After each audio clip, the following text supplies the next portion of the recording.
Yeah, so algorithms of hate, algorithms of truth, algorithms that shape reality. You know, we all have this potential within us to interpret reality. There are things that we can count on. You know, for example, I am heading in a certain direction. I have asphalt under me, etc., etc. You know, there's mathematics can also infer reality that I don't directly comprehend. Things like the world is made of atoms, that most of reality is empty space, that the universe sprang forth in something like an explosion that brought forth everything. Well, that's a pretty miraculous and, as Terence McKenna said, a belief that strains the credulity. If that doesn't strain credulity to the utmost limit, then what does? So we all believe in something that relies on faith or in the mathematics or someone that can interpret those things for us. And we used to kind of have a shared story, at least where I'm from, around here, Saskatchewan. We had the CBC, had a shared reality. But what happens if you start to lose faith in the institutions that help you interpret reality? Well, now you're in a really painful and difficult space. It's a nice stone for some reason. Alright, we'll pick it up. Yeah, because a good stone, right? In times gone by, a good stone was worth its weight in meat because you could make a kill. So,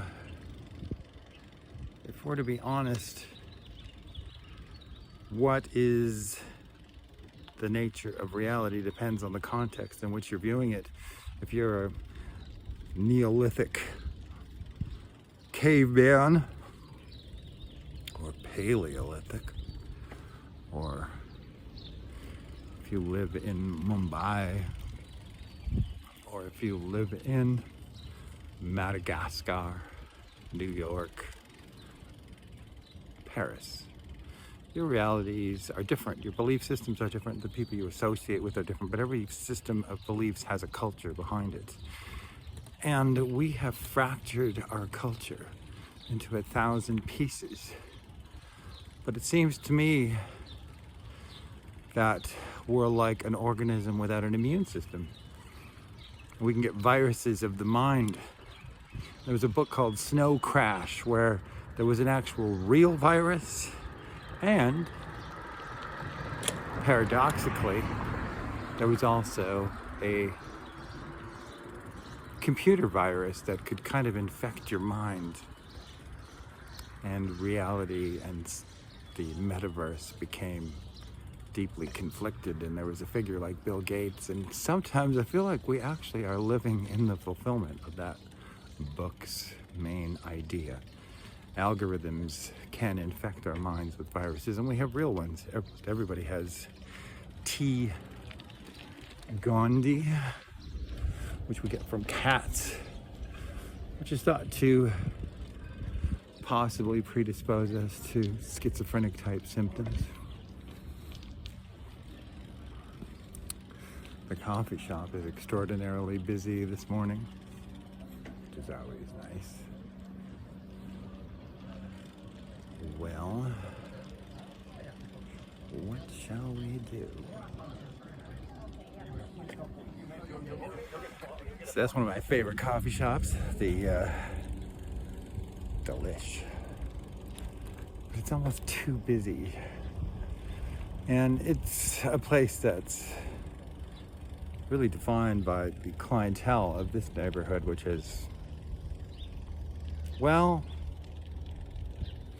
extraordinarily wealthy, actually, by most world standards.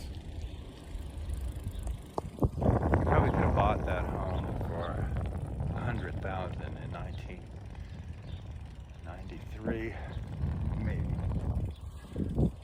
Yeah, probably. It might be worth $5 million currently. Might be a stretch. Probably pick it up for $3. But so this neighborhood is full of the wealthy left, you know. These are better homes and gardens, cover material here. It's one of those beautiful streets in the city.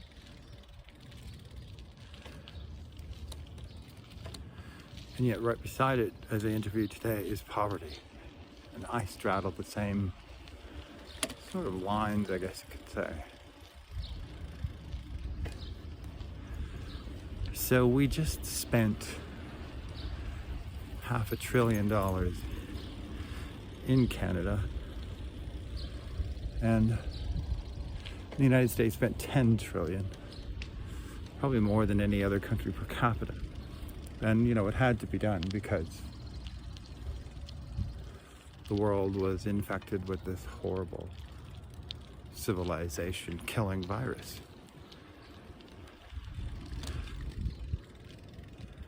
And now we live in two parallels.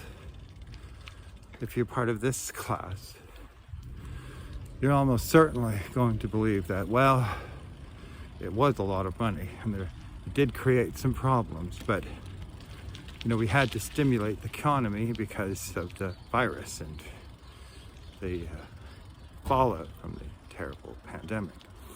So from a left perspective, you are deeply invested in that story.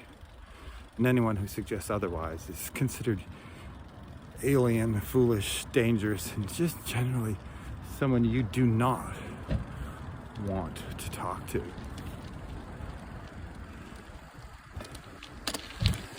So, and yet the majority of people, I don't think, of the working class reject that. Working class, you know, people who do jobs that aren't facilitated by